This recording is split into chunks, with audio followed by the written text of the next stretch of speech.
Good morning. So it's April 23rd, early afternoon, and I just want to first and foremost say thank you from the bottom of my heart for all the love and support that I've received this past few weeks. I can't tell you how much it means to me that you found this idea interesting, that people are engaged with it, and they want to see more. To any of my son's friends who are watching this, you guys are rock stars. Uh, so many of you have provided some pretty unique feedback and said that you really enjoyed the first video, which means that maybe I'm onto something.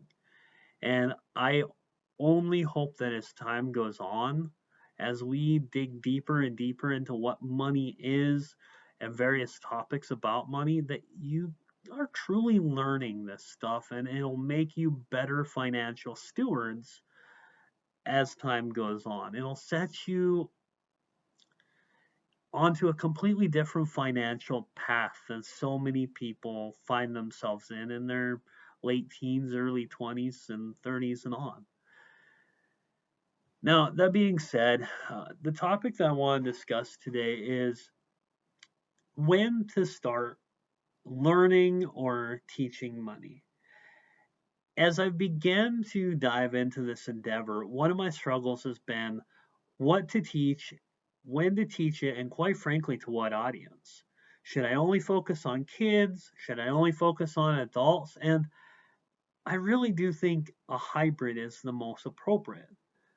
I want to teach kids and adults about money by all means. And there are certain topics that we would think that maybe it's only appropriate for kids to learn that a lot of adults struggle with. And yet there's complicated topics that kids understand more than we might realize at times. There's no right age or wrong age to begin teaching. However, I do believe that many topics can be introduced between 7 and 12 years old. I think before that needs to be very limited to only a few select topics. And on the flip side, the longer a person waits to learn proper budgeting and spending habits, the more likely they are to start with bad spending habits in adulthood. As I mentioned in the first video, I hope these videos begin discussions in the home. If you're a kid watching, don't be afraid to ask questions about money from people that you trust. With that being said, do not be discouraged if those you ask aren't willing to discuss it or they feel as though they aren't the right person to talk about it. Money is a very taboo subject, meaning people don't feel comfortable talking about it for a variety of reasons. They might view it as private. They may be embarrassed by their own lack of knowledge, or quite frankly, they may feel shame for their own financial situation at the time. I've seen all of these examples to be true in a lot of people. If parents are the ones watching, then I hope in time you feel comfortable enough with the content that you add this into some time with your family every few weeks where you can sit down, watch the latest video, and just discuss it. This is a joint effort.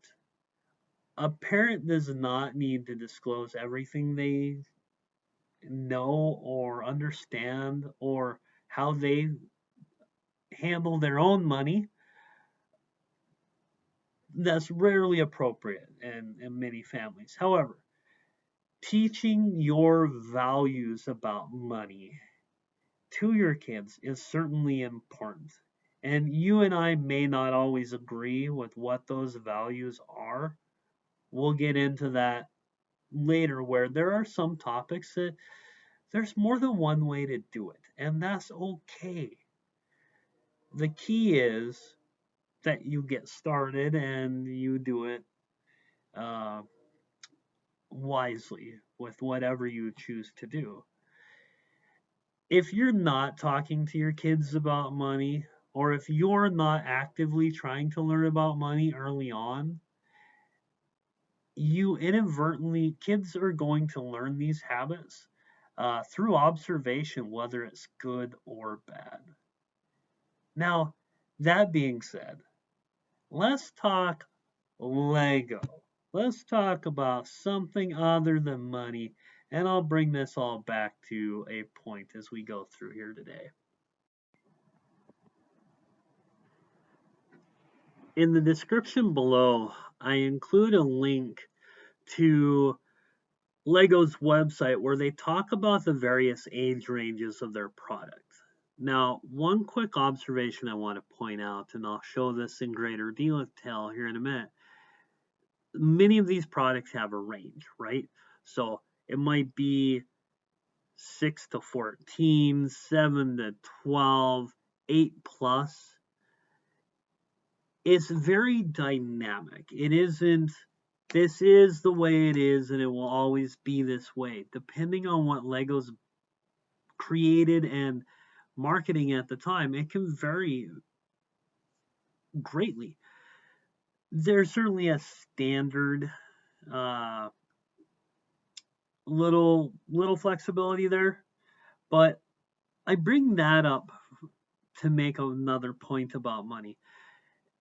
The reality is, with money, some kids are going to be ready for that conversation earlier, some aren't. You might be able to have a conversation with a 7-year-old about what a credit card is. For some, you might have to wait until they're 12 or 14 for it to truly mean anything to them. When I asked my own son the other day about what a credit card is, I was pretty impressed with his answer, quite frankly. It was very textbook. Obviously, he does listen to me occasionally. Now, that being said, on Lego's website, uh, they have their various Duplo products. They have modified regular brick sets with larger pieces. They have beginning sets for younger kids. They have larger sets that can be geared towards younger kids. Then they get into their big sets, which might have 1,000 pieces or more, and certainly they have their 18 plus sets now that sometimes they can be 3, 4, 5,000 pieces. In fact, I believe there's one that's over 11,000 pieces now. On Lego's website, the Duplo sets say 1.5 plus. They're to develop fine motor skills, foster imagination, and a love for creativity with these introductions to Lego sets for your 1.5-year-olds.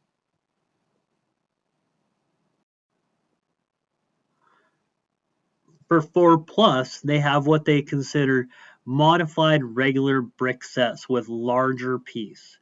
So if your 4 plus year old building is ready for a new challenge, here's some sets that are more detailed, but are still easy to build and foster creativity. For 6 plus, they recommend a deeper dive into a world of imaginative play where they can create their own stories and build and rebuild their favorite characters. For 9 plus, they have larger sets for 9 plus year olds. They require more patience, but also have a larger sense of accomplishment and more longevity for playing and rebuilding. On Lego's website, it says 13 plus. On the box, it says 16 plus. I show here, but teenagers and adults will be inspired and challenged by these detailed sets. Completing them will instill a great sense of confidence and pride. Me personally, I cannot wait to open this and build Diagon Alley. Then lastly, Lego has their 18 plus market that they started a few years ago, or specifically marketed as 18 plus. These are larger, more complex sets with intricate designs and very small details. They're designed for builders who collect Lego bricks or who want a challenge while building. I brought this set in last for a reason. As you see on the box, this is an Adidas set that came out about a year ago, and it says 18 plus. Should we wait until we're 18 to build this? Could my young child not build it now? I believe he could if he wanted to. I know other builders that are 8, 9, 10 years old certainly can. I wanted to end on this note.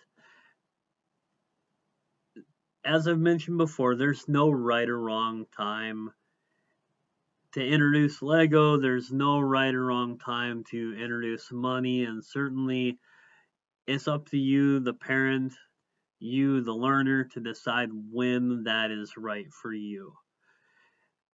I can't wait to continue this conversation, tell you a little bit what I know about Lego, a little bit about what I know about money, or hopefully a lot of both, rather, and we'll just start a conversation and see where this leads us.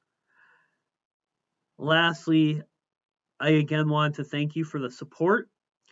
I hope to have a new video out here soon, but in the meantime, please go ahead and like this video, subscribe if you haven't already.